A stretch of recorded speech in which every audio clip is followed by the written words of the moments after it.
چھاتی کی جلد اندر کی طرف کھینچی جانا، یہ بھی بریسٹ کینسر کی علامات میں سے ہے. پھر اس کے علاوہ نپل اور اس کے ارد گرد کی جو سکن ہوتی ہے اس میں رنگت میں تبدیلی آنا، سرخی مائل ہو جانا، تو یہ ساری چیزیں فیچرز آف بریسٹ کینسر ہیں. جیسے وہ نارنگی ہوتی ہے یا ہمارا مالٹا ہوتا ہے، اس کی جو جلد ہوتی ہے جس کے اوپر چھوٹے چھوٹے چھوٹے سے آپ کو وہ ڈاٹس نظر آتے ہیں، اگر اس طرح کی جیسے ہم اورنج پیل اپیئرنس کہتے ہیں اس طرح کی سکن ہو جائے تب بھی ان کو جانا چاہیے. بالکل جانا چاہیے. تو سو ونس آپ ایک دفعہ آپ کو پتہ لگ گیا واٹ از نارمل، جب آپ کی ایک ہیبٹ ہے ایوری منتھ ڈوئنگ در بریسٹ سیلف ایگزامینیشن، تو جنرلی آپ کو پتہ لگ جائے گا دیر از سم تھنگ ڈفرینٹ، کچھ مختلف ہو رہا ہے. تو کوئی گلٹی محسوس ہو، جلد میں تبدیلی محسوس ہو، بغل میں گلٹی محسوس ہو، نپل کا اندر دھنس جانا، جلد کا اندر کی طرف کھینچا جانا، جلد کی رنگت میں تبدیلی، سرخ مالٹے کی سکن کی طرح کی ہونا. کسی قسم کا ڈسچارج بھی ہوتا ہے جیسے خون کا یا دودھ کا یا وائٹش کسی قسم کا ڈسچارج بھی ہو سکتا ہے تب بھی؟ دیکھیں جی ڈسچارج بالکل ہو سکتا ہے، جنرلی کلیئر یا بلڈ سٹینڈ تھوڑا سا، جو یہ ڈسچارجز پرابلمٹک ہوتے ہیں. لیکن کوئی بھی ڈسچارج ہے جو ایب نارمل ہے تو یہ اتنا ضروری ہو جاتا ہے کہ آپ ڈاکٹر کے پاس جائیں، ان سے مشورہ کریں اور پورا ورک اپ ہونا چاہیے. ٹھیک ہے. اور جب عام طور پہ لڑکیوں کو ماہواری سے پہلے ویسے بھی تھوڑی سی تکلیف ہوتی ہے یا تھوڑی سی گلٹیاں سی بن جاتی ہیں، تو اس کو وہ کیسے ڈفرینشیٹ کر سکتی ہیں کہ یہ گلٹی وہ والی ہے یا یہ کینسر والی ہے؟ یہ بڑا اہم سوال ہے. ایکچولی اس میں ہوتا یہ ہے کہ جو منتھلی چینجز ہیں اس میں بریسٹ میں چینجز آتی ہیں، اور اکثر لڑکیاں جو ہیں ان کو لمپینس فیل ہوتی ہے کہ ایسے محسوس ہوتا ہے، کویسچن مارک ہوتا ہے کہ یہ کوئی گلٹی ہے یا نہیں ہے. تو اس کا یہ طریقہ کار ہے کیونکہ بریسٹ چینج ہو رہے ہیں تو آپ نے ایگزامن کر لیا، پھر 2 ہفتے بعد آپ نے ایگزامن کرنا ہے. تو 2 ہفتے بعد جب آپ ایگزامن کریں گی تو یہ آپ کے منتھلی سائیکل کے 2 ڈفرینٹ فیزز ہوں گے، تو اس سے کافی آسانی ہو جاتی ہے. لیکن الٹیمیٹلی اگر آپ کنکلوڈ کرتے ہیں کہ ویسے کی ویسی ہی رہتی ہے، ویسے کی ویسی ہے اور گلٹی ہے، تو پھر آپ کو ڈاکٹر کے پاس جانا ہے. اچھا، بریسٹ میں اور کون سی کنڈیشن ہوتی ہے جیسے میسٹائٹس ہو گیا جس میں انفلیمیشن یا سوزش ہو جاتی ہے، بہت سارے لوگوں کو انفیکشن بھی ہو جاتا ہے، تو اس کے لیے کیا کرنا چاہیے؟ مطلب جیسے وہ اس کو ڈفرینشیٹ کیسے کرتے ہیں؟ آپ گئے اینٹی بایوٹک لی، اس کے بعد ایکچولی یہ تو اب چیلنج آ جاتا ہے فار دا ٹریٹنگ سرجن اور دا ٹریٹنگ فزیشین کہ اس نے ڈائگنوسس بنانا ہے. تو اس ساری سچویشن میں ہم ڈیٹیلڈ ہسٹری پیشنٹ کی لے کے پھر اس کو ایگزامن کرتے ہیں، پھر ساتھ امیجنگ کرتے ہیں، الٹرا ساؤنڈ اور میموگرام، پھر ان کی بیسس پہ الٹیمیٹلی کنکلوڈ کرتے ہیں. لیکن کوئی بھی ایسی ایب نارمیلٹی ہے تو انہوں نے ڈاکٹر کے پاس پہنچنا ہے، پھر آگے ڈاکٹر اس کو ٹیک اپ کر لیتے ہیں. اچھا چلیے، آپ مجھے بتائیے کہ کن لوگوں میں زیادہ ٹینڈنسی ہے، مطلب جن کا ویٹ زیادہ ہوتا ہے یا فار ایگزامپل جن کا الکوہول یا اسموکنگ یوزلی ہوتی ہے، تو کون سے لوگ ہیں جو زیادہ کینڈیڈیٹس ہیں فار بریسٹ کینسر یا ہارمونل تھراپی لیتے ہیں؟ دیکھیں جی، رسک فیکٹرز ہیں بریسٹ کینسر کے جو کہ بریسٹ کینسر کا رسک بڑھاتے ہیں. وہ 2 براڈ کیٹیگریز میں ڈیوائیڈ ہو سکتے ہیں، جن میں ایک یہ ہے کہ جن کو آپ تبدیل نہیں کر سکتے، ایک ایسے ہیں جن کو آپ تبدیل کر سکتے ہیں. پہلے میں بات کر لیتا ہوں جن کو ہم تبدیل کر سکتے ہیں. اس میں یہ ہے کہ اسموکنگ سے رسک بڑھتا ہے، الکوہل کی انٹیک سے رسک بڑھتا ہے، ڈائٹری ہیبٹس سے فرق پڑتا ہے.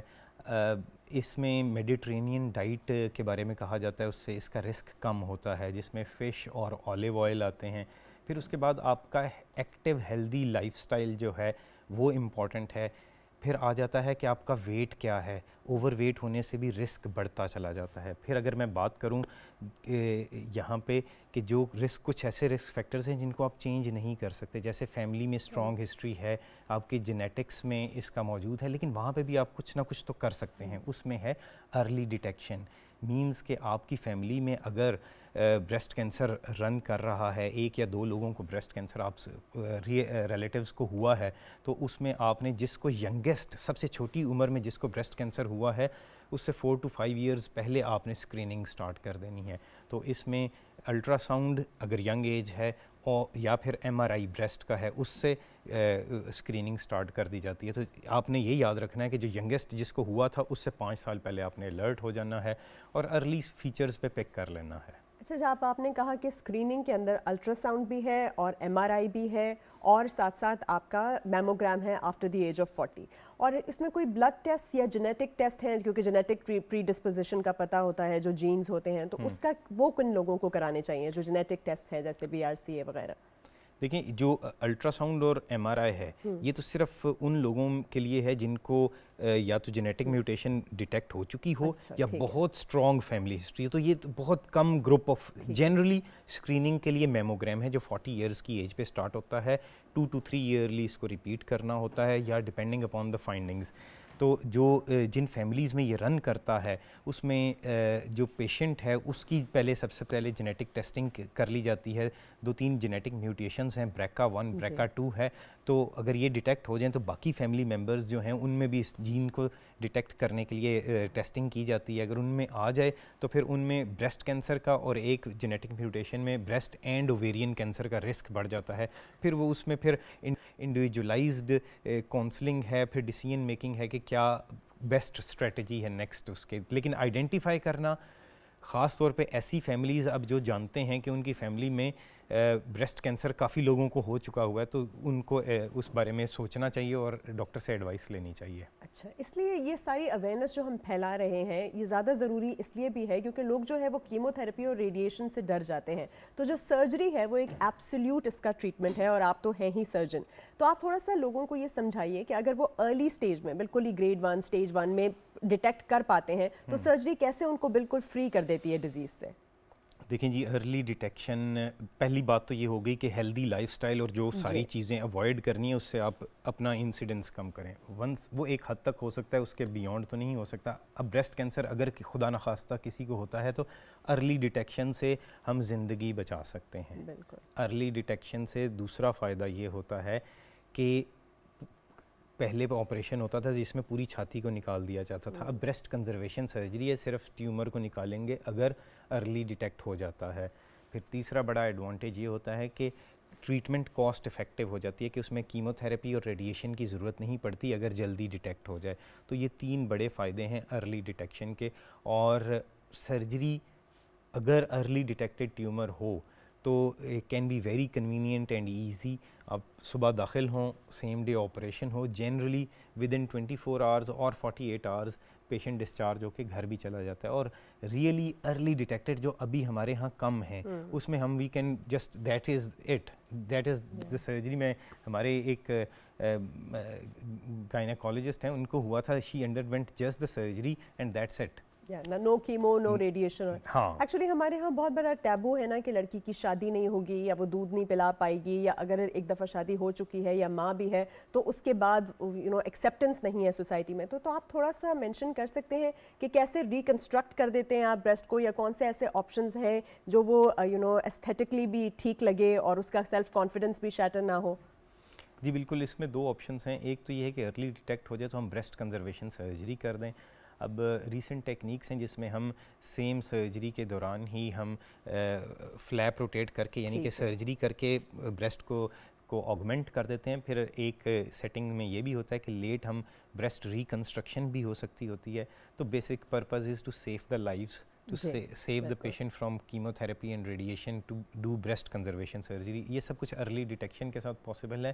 جہاں پہ ہم ارلی ڈیٹیکشن کی بات کرتے ہیں تو اس میں ذمہ داری جو ہے گھر کی جو بڑی خاتون ہے اس پہ بھی بڑی آتی ہے کہ اس نے اپنی باقی جو فیملی ممبرز ہیں ان کے ساتھ ایسا ریلیشن شپ رکھنا ہے کہ وہ فوراً آ کے ایسا مسئلہ ان کو بتا سکیں تاکہ وہ ان کو ساتھ لے جا کے, کیونکہ اگر ایک 40 سال کی خاتون ہے یا 35 سال کی خاتون ہے اس کو ایسا مسئلہ ہوتا ہے تو جنرلی ہمارے معاشرے میں اس میں کانفیڈنس نہیں ہوتا کہ وہ اٹھ کے چلی جائے ڈائریکٹلی ڈاکٹر کے پاس پہنچ جائے. تو جو گھر میں بڑی خاتون ہیں, پھر اس کے علاوہ ہمارے جو ٹیچرز ہیں, ہمارے جو سوشل رسپانسبلٹی جن پہ تھوڑی سی زیادہ آتی ہے, اس میں ہمارے علماء اکرام ہیں, مولانا حضرات ہیں, تو ان سب کا بھی رول بنتا ہے کہ وہ اس کی اویئرنیس میں بڑھائیں تاکہ ہم زندگیاں بچا سکیں. بالکل, زندگی بچانا کتنا زیادہ ضروری ہے, پر انفارچونیٹلی ہمارے معاشرے میں آپ دیکھ رہے ہوں گے کہ جیسے یوزلی ہمارے پروگرام میں اب تک بہت سارے کالز آ جاتی ہیں, لیکن آج کال نہ آنے کا بھی ون آف دا یہ ریزنز ہے کہ بہت زیادہ شرم اور جھجک محسوس کرتے ہیں لوگ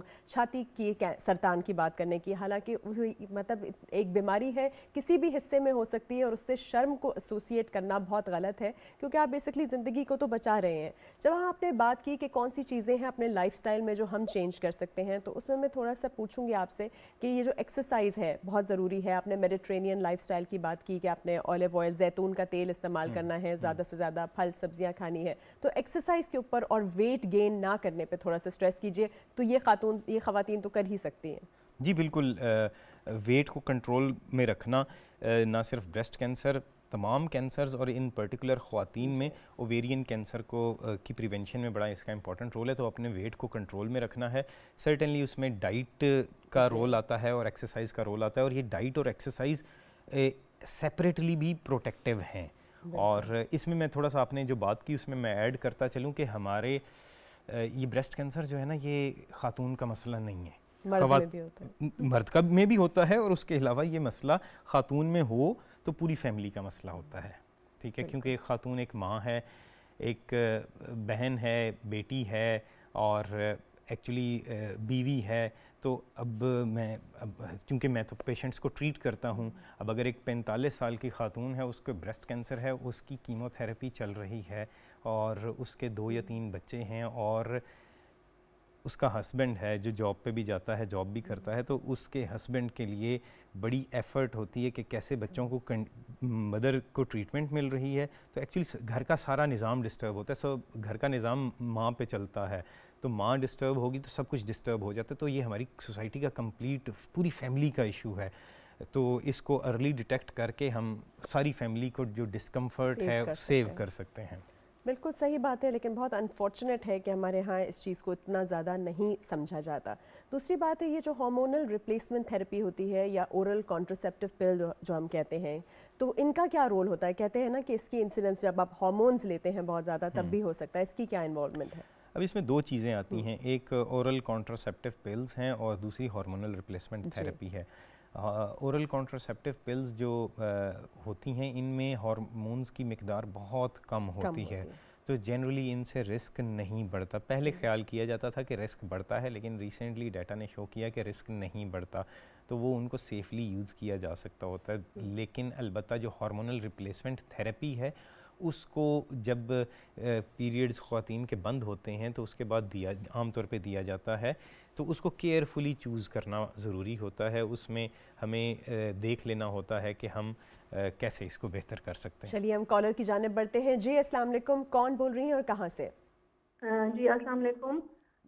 جی میں اسلام آباد سے بات کر رہی ہوں, نام نہیں مینشن کرنا چاہ رہی. چلیں ٹھیک ہے. جی ڈاکٹر کاشف بیٹھے ہیں. ایکچولی انہوں نے میری سرجری کی تھی, بریسٹ سرجری, یہ تھنک لاسٹ مارچ میں ہوئی تھی, میری اسلام آباد میں ہی ہوئی تھی. تو میں جس یہ کہنا چاہ رہی تھی کہ it was a very good surgery, he operated very well, اور بہت اچھا گائیڈ کیا تھا انہوں نے. تو آئی تھنک آپریشن کے بعد اگر یہ سب کچھ مینشن ہو جاتا ہے اور ہر چیز اچھی طریقے سے ہو جاتی ہے تو ڈاکٹرز کا بہت امپورٹنٹ رول ہوتا ہے اس سب میں. بہت بہت شکریہ کال کرنے کا, تھینک یو سو مچ. آپ نے ہمت کی اور کال کی اور تعریف کی ڈاکٹر کاشف کی. چلیں جی, تھینک یو جی. ایکچولی اس میں جب میرے پیشنٹس جب میں ان کو ٹریٹ کرتا ہوں تو میں ان کو پھر جو لاسٹ سیشن ہوتا ہے جس کے بعد وہ فالو اپ پہ آ جاتے ہیں, تو ان کے ساتھ میرا تھوڑا سا لمبا سیشن ہوتا ہے. وہ سیشن خاص طور پہ اسی چیز پہ بیسڈ ہوتا ہے کہ آپ کو کینسر ہوا, ٹھیک ہے, آپ کو فیسیلیٹیٹ سسٹم نے کیا, آپ کے ہسبینڈ ساتھ آئے, آپ کے فادر ساتھ آئے, آپ کی مدر ساتھ آئی, کوئی نہ کوئی آیا, آپ کو ساری فیملی نے سپورٹ کیا, ultimately you are out of it, آپ نے سروائیو کیا. تو اب آپ پہ ذمہ داری بھی آتی ہے. اب آپ برانڈ ایمبیسڈر ہیں بریسٹ کینسر کی پریونشن کی. تو اب ایکچولی یہی جو فون کال بھی actually is related to that last counselling session کہ جی آپ نے اب بریسٹ کینسر باقی اپنے ارد گرد جو خواتین ہیں ان کی آپ کی ذمہ داری بنتی ہے کہ آپ نے ان کو کیسے اویئر کرنا ہے, اور ان میں سے اگر خدا نخواستہ کسی کو ہوتا ہے تو آپ نے ان کے ساتھ آنا ہے, ان کے ساتھ بیٹھنا ہے.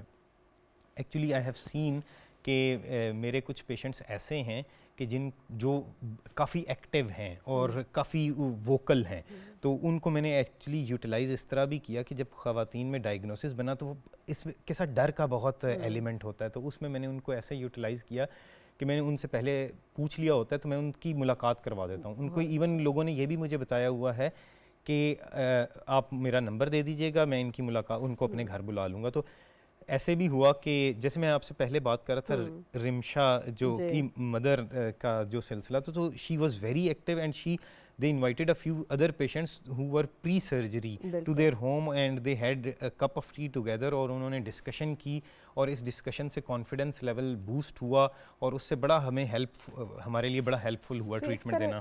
یہ جو سپورٹ گروپ کی آپ بات کریں, کوئی نام دیا ہے آپ نے اپنے سپورٹ گروپ کو, یا کوئی فیس بک پہ یا واٹس ایپ پہ یا کہیں پہ کوئی نام والا گروپ ہو جن کو بھی ایسے سمٹمز ہیں وہ اس کو جوائن کر لیا کریں, بے شک انانیمسلی صحیح, اور پھر ان کو سپورٹ ملتی رہے؟ جی میں نے ایک کچھ تھوڑا بہت ایسا گروپ کا انیشیٹو لیا ہے, I am still working on it. تو ایکچولی بنا لیا ہوا ہے اس کو فل اس رن پہ ایکچولی تھوڑا سا ڈیفیکلٹ ہو جاتا ہے ود ٹائٹ اسکیجول, اور پھر اس میں بڑا اسٹرانگ ایڈمنسٹریشن انوالوڈ ہوتی ہے, but I am still running it. اور پھر اس کے علاوہ اگر میرے خیال سے I would be discussing this thing with a number of my patients actually who are very much vocal, جن سے میں نے ایک آدھی جگہوں پہ میں نے اپنے پیشنٹس کو بھی اپنے ساتھ لے کے گیا ہوں who have a very good communication skills and are willing to participate in the campaign for prevention and early detection of breast cancer. تو انشاءاللہ we will plan an event جس میں اپنے ساتھ ایسی ایکٹیو خاتون کو بھی لے کے آؤں گا جو who would be a role model for people to follow. بالکل, آج کل بہت ساری اویئرنیس سیشنز آپ دیکھ رہے ہوں گے ڈفرینٹ کارپوریٹ آفیسز میں, اسکولز میں اور ڈفرینٹ جگہوں پہ ہو رہی ہیں, جہاں پہ اسی طرح کی سروائیورز آ کر اپنی کہانی بتاتی ہیں, اور اٹ ہیلپس تاکہ جو جتنے بھی دوسرے لوگ ہیں جن کو اس طرح کا کچھ فیل ہوتا ہے وہ بھی اوپنلی شیئر کر سکیں. اس میں تھوڑا سا بتائیے کہ بہت ساری کریمز ہیں مارکیٹ میں, بریسٹ انلارجمنٹ کریمز یا اور وائٹننگ کریمز موجود ہوتی ہیں, اور کچھ لوگ بہت ٹائٹ فٹنگ انڈر ویئر بھی پہنتے ہیں, مطلب انڈر گارمنٹ پہنتے ہیں بیسکلی. اس کا کوئی ہے role to play with breast cancer اور ناٹ؟ مطلب ال فٹنگ آپ کی انڈر گارمنٹ ہو, پرولونگڈ اس کی یوز ہو, یا پھر آپ کی ہائیجین ہیبٹس خراب ہوں, فار سم ریزن آپ نے ہائیجین کا خاص خیال نہیں رکھا, does it in any way affect breast cancer? Actually جو آپ نے کریمز کی بات کی نا, تو ایکچولی یہ ساری کریمز جو ہے نا براڈلی ان ریگولیٹڈ ہیں اور ان نون انگریڈینٹس ہیں. سو یہ ان میں کون سے کیمیکلز یوز ہو رہے ہیں, اب اسپیسیفک اسٹڈیز تو ایز سچ نہیں ہیں, but I can say to be on the safe side these things should be avoided. اور جو آپ نے جو فٹنگ ہے نا وہ ایکچولی بہت زیادہ ٹائٹ, اور اس میں بیلنس مینٹین کرنا چاہیے. بریسٹ کینسر کے علاوہ دوسرے کچھ پرابلمز ہوتے ہیں جو کہ اس کے ساتھ آ سکتے ہوتے ہیں, تو اس لیے ہائیجین اور یہ سب کو مینٹین کرنا اٹ از ویری امپورٹنٹ. اچھا, پھر ایک اور بات بھی بتائیے کہ صرف اور صرف بریسٹ میں لوکلائز نہیں ہوتے سمٹمز, جیسے آپ نے پہلے بھی کہا تھا بغلوں کے اندر لمف نوڈز کا ہونا, مطلب گلٹی کا ہونا, یا پھر اور جب میٹاسٹاسائز کر چکا ہوتا ہے تو پھر کیا ہو سکتے ہیں, آپ کی علامات کیا ہو سکتی ہیں؟ ایکچولی یہ والی علامات ہم چاہتے تو ہیں کہ اس سے کہیں پہلے ڈیٹیکٹ ہو جائے, اور ٹو بی آنیسٹ میں آپ کو ایک بات ہوں, ویری ریئرلی کم ایسے ہوتا ہے کہ بریسٹ کینسر بہت آئے ہی اس طرح کے پھیلا ہوا ہو, کم ہوتا ہے, ہوتا ضرور ہے. اس میں ایکچولی لیور میں جا سکتا ہوتا ہے, جب لیور میں جاتا ہے تو یرکان کرتا ہے, لنگز میں جاتا ہے تو کھانسی کرتا ہے, اور اس کے علاوہ برین میں جا سکتا ہوتا ہے. یہ ساری سچویشن ہے. اچھا, بہت سارے پیشنٹس کو ایف این اے سی یا بایوپسی ایڈوائز کی جاتی ہے, ایف این اے سی فائن نیڈل ایسپریشن سائٹولوجی, تو وہ اس سے بہت گھبرا جاتی ہیں کہ بھئی سوئی ڈالیں گے کیا ہو جائے گا. تو آپ تھوڑا سا ان ڈیٹیل ایکسپلین کریں گے ایف این اے سی اور یہ جو بایوپسی, ایکسیجنل بایوپسی اور لمپیکٹمی کا تھوڑا سا فرق, تاکہ وہ کلیئر ہو جائے. دیکھیں جی, اب جو اسٹینڈرڈ ڈائگنوسٹک موڈیلٹی ہے جس سے ہم کنفرم بتا سکتے ہیں وہ بایوپسی کا لینا ہوتا ہے. اب جو اسٹینڈرڈ میتھڈالوجی آف بایوپسی وہ یہ ہے کہ کور بایوپسی لیتے ہیں. جو نیڈل ہے تھوڑی سی یہ موٹی نیڈل ہوتی ہے عام نیڈل سے, وہ اسٹینڈرڈ ہے. اب ایف این اے سی صرف بغل میں اگر گلٹی ہو تو اس میں کچھ سچویشنز میں لیا جا سکتا ہوتا ہے, لیکن باقی جو ہے الٹرا ساؤنڈ گائیڈنس میں کور بایوپسی سے وہ لیتے ہیں. اس میں سب سے زیادہ میرے خیال سے جو مجھے بھی کویسچن فیس کرنا پڑتا ہے وہ کہتے ہیں کہ جی یہ بایوپسی ہو گئی تو اس کو لوہا لگ جائے گا اور پھر اس کے بعد یہ پھیل جائے گا, تو پھر تو یہ قابو میں ہی نہیں آئے گا. تو میں پھر ان پیشنٹس کو بتاتا یہ ہوں کہ جتنے بھی پیشنٹس ہیں جنہوں نے اس کا ٹریٹمنٹ پوری دنیا بھر میں کروایا یا کروا رہے ہیں, ان سب کا تشخیص کا ایک ہی طریقہ ہے بایوپسی. اور اتنے زیادہ لوگ ہیں جو اس کی ٹریٹمنٹ کے بعد سکسیزفل ٹریٹمنٹ کے بعد ٹھیک ہو چکے ہیں, وہ سب کی بایوپسی ہوئی ہے. تو biopsy is very much necessary, یہ کروانی چاہیے, اور تاکہ ہم اس کے بعد تشخیص کر کے آگے بڑھ سکیں اور ٹریٹمنٹ سٹارٹ کر سکیں. اور میں اس میں یہ صرف ایک ایڈ آن کرتا چاہوں کہ بریسٹ کینسر ٹوٹل ایسے نہیں ہے کہ بس بریسٹ کینسر ڈائگنوسس بن گیا تو اب کچھ نہیں ہو سکتا. Generally timely detected breast cancer کے اب کیور ریٹس جو بالکل ٹھیک ہو جانے کے ریٹس ہیں ابو 90%, 95% تک پہنچ چکے ہیں.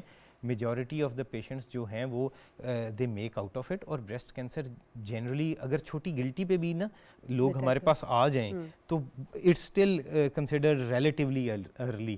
تو کافی ٹائم جنرلی دیتا ہے, ریئرلی ہوتا ہے کہ نہ ہو, لیکن یہ کافی ٹائم دیتا ہے اور بہت اچھے ریزلٹس ہیں. اس کی ٹریٹمنٹ, یہ بریسٹ کینسر ان چند کینسرز میں سے ہے جس میں پچھلے 10 سے 20 سالوں میں ٹریٹمنٹ میں بہت فرق آیا ہے, اور اتنا موڈیلٹیز میں فرق آ چکا ہے کہ اب کچھ ایسے انجیکشنز اور کیموتھراپی ہیں کہ جب ایڈوانس ڈیزیز بھی ہوتی ہے تو لوگ 5 سال تک بھی کچھ لوگ سروائیو کرتے ہیں. بالکل. اور ڈاکٹر صاحب اس پہ تھوڑا سا آپ یہ بھی بتائیے کہ بریسٹ فیڈنگ کتنی امپورٹنٹ ہے, انکریج کی جاتی ہے اور بہت زیادہ کہا جاتا ہے کہ جتنی زیادہ مائیں بریسٹ فیڈ کریں گی اور جتنا لمبا بریسٹ فیڈ کریں گی اتنا ان کا انسیڈنس آف بریسٹ کینسر بھی جو ہے وہ ریڈیوس ہوگا. تو اس کے اوپر بھی تھوڑا امپورٹنس آف بریسٹ فیڈنگ پہ بھی بات کیجیے. دیکھیں جی, بریسٹ جو اسٹرکچرز ہیں یہ ڈائنامک اسٹرکچر ہیں, ہر وقت چینج ہوتے رہتے ہیں. 14 سے 15 سال کی عمر میں, پھر 52 سال کی عمر, 50 سے 60 سال کی عمر میں, پھر منتھلی ہیں. تو یہ جو ساری چینجز ہیں ان میں سے کچھ چینجز جو ہیں رسک بڑھاتی ہیں, کچھ پروٹیکٹیو ہیں. تو ان میں بریسٹ فیڈنگ جو ہے یہ بہت پروٹیکٹیو چیز ہے. یہ 2 سال تک جو ایکسپوئر آف ہارمونز ہے اس کو ختم کر دیتا ہے. تو بریسٹ فیڈنگ بہت زیادہ پروٹیکٹیو ہے.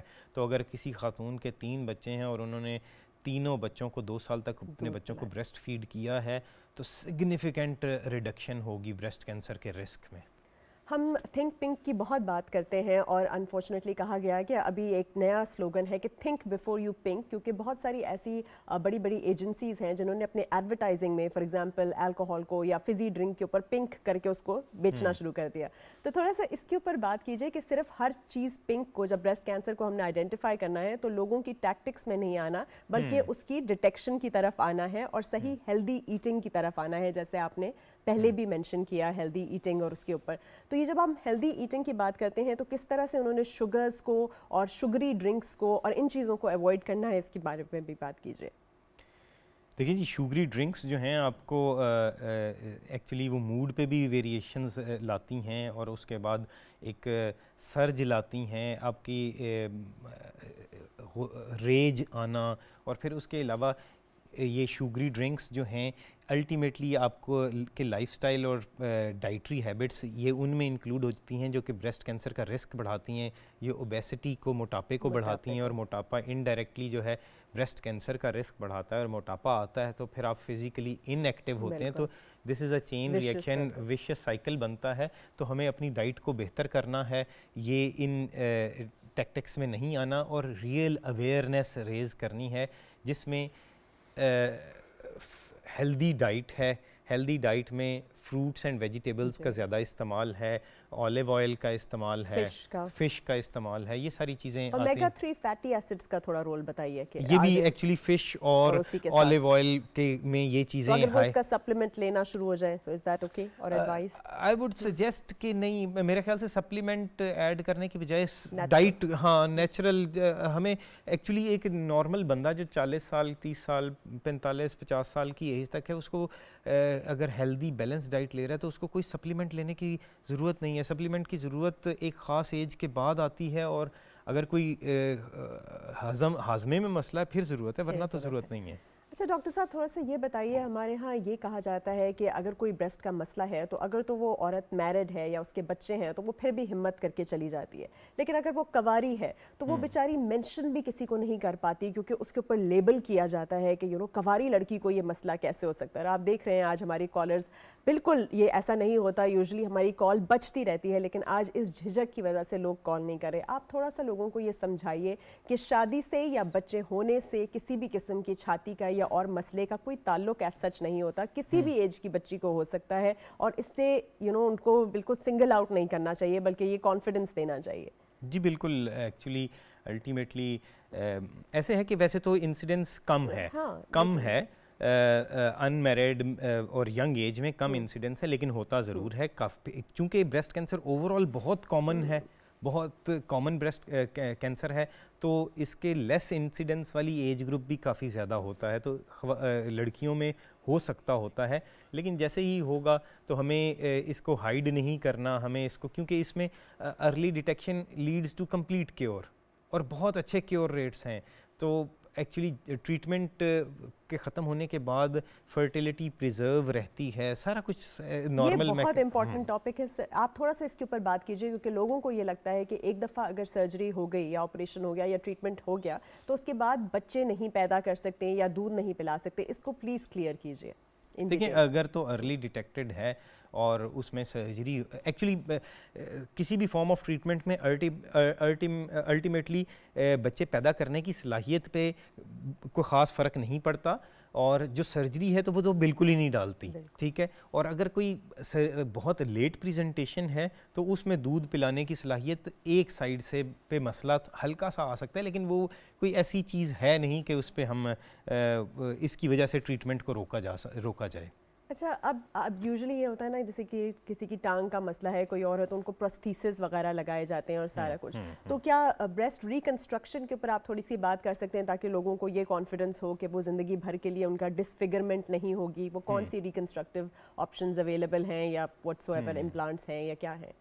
ایکچولی اس میں 2-3 آپشنز ہیں ڈپینڈنگ اپون کہ ہم پیشنٹ کی ایج کیا ہے، پیشنٹ کی پریفرنسز کیا ہیں. ینگر پیشنٹس میں تو جنرلی زیادہ فٹ اینڈ ہیلدی ہوتی ہیں، تو ان میں کمپلیٹ بریسٹ ریکنسٹرکشن جو ہے وہ پاسبل ہوتی ہے. تو کمپلیٹ بریسٹ ریکنسٹرکشن میں آج کل جو سب سے پاپولر ہے کہ وہ فلیپ پچھلی سائڈ سے گوشت لاتے ہیں سامنے کی طرف میں اور ایک امپلانٹ رکھتے ہیں، اور بڑے اچھے ریزلٹس اس کے آتے ہیں. پھر اس کے بعد پیشنٹ سے ڈسکس کر کے اس کی پریفرنس کے مطابق جو انڈر گارمنٹس ہیں وہ ود امپلانٹ بھی اب ملتے ہیں کہ جس میں، اور جو میری پیشنٹس جو ابو 50 ہیں جنرلی وہ اس چیز پہ خوش ہوتی ہیں کہ ود امپلانٹ جو ہے وہ انڈر گارمنٹ یوز کر لیں، اور اس کے ساتھ they are very happy, they are very actually living confident as well. بالکل نہیں، ڈیفینیٹلی آپ یہ دیکھیے کہ یہ سب کتنا ضروری ہے سب لوگوں کے لیے جاننے کے لیے. صرف ربن لگا لینا کافی نہیں ہوتا، اس کو باقاعدہ آپ نے ایسا ماحول پیدا کرنا ہے اپنے اسکولز میں، کالجز میں، آفیسز میں کہ عورت اتنی کمفرٹیبل اور اتنی کانفیڈنٹ ہو کہ آپ کے پاس آ سکے اور ڈسکس کر سکے اپنے ہیلتھ کیئر پرووائڈر سے. دوسرا، جب ہم جیسے کہتے ہیں کہ بریسٹ فیڈنگ کو آپ نے انکریج کرنا ہے، تو آپ بتائیے ڈاکٹر صاحب، ہمارے ہاں نرسنگ اسٹیشنز نہیں ہوتے ڈفرینٹ جگہوں پہ، انکریج نہیں کیا جاتا. اگر کوئی عورت پلانا چاہے کام پہ بھی دودھ تو اس کو ڈسکریج کیا جاتا ہے، اور ایسی ڈیزگنیٹڈ اسپیسز نہیں بنائے جاتے. تو آپ کی یہ جو جتنا بھی ہے اس میں آپ تھوڑا سا اس کے اوپر بھی کاؤنسلنگ کرتے ہیں لوگوں کی یا کوئی انیشیٹو لیتے ہیں؟ ایکچولی اب ہمارے ڈاکٹری سے تھوڑا سا یہ سوشل ڈومین آ جاتی ہے. Certainly we can guide upon this, اور الٹیمیٹلی یہ جو ہم بیٹھے ہوئے ہیں یہ بھی اویئرنیس لیول بڑھ رہا ہے. تو certainly day care centres, nursing stations, جیسے ہم پروگریس کر رہے ہیں، ڈیولپ کر رہے ہیں، ٹائم گزر رہا ہے، تو لوگ ویسٹرن لائف سٹائل تو اپنا رہے ہیں، لیکن جو ان کی کچھ ایسی چیزیں ہیں جیسے کہ ڈے کیئر سینٹرز کا ہونا. دیکھیں جی، آپ 50% of more than 50% of population کو گھر نہیں بٹھا سکتے. اگر گھر نہیں بٹھا سکتے تو اپنے ورک فورس میں ایڈ کرنا ہے. ورک فورس میں ایڈ کرنا ہے تو ان کی جو لائف ہے اس کو بھی ختم نہیں کرنا. تو nursing stations, day care centres, giving them maternity leave, giving them leave, paid leave, یہ سارے اس کے سارے رائٹس پروٹیکشن ہیں. اور ایکچولی اس میں جتنی این جی اوز اور خواتین کے حقوق کی آرگنائزیشنز ہیں ان کو اپنا رول پلے کرنا ہوگا کہ انہوں نے ہر جگہ ڈے کیئر سینٹر بنوانا لازمی، نرسنگ اسٹیشن بنوانا لازمی، اور لیو دینا.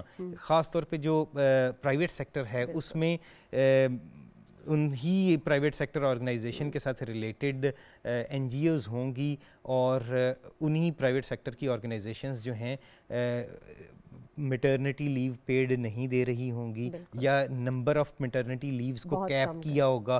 تو یہ دیکھنے کی ضرورت ہے. اور اس میں لیجسلیشن کافی حد تک تو ہوئی ہے، لیکن ایکچوئل امپلیمنٹیشن نہیں ہے. امپلیمنٹیشن اس لیے نہیں ہے کہ اویئرنیس نہیں ہے.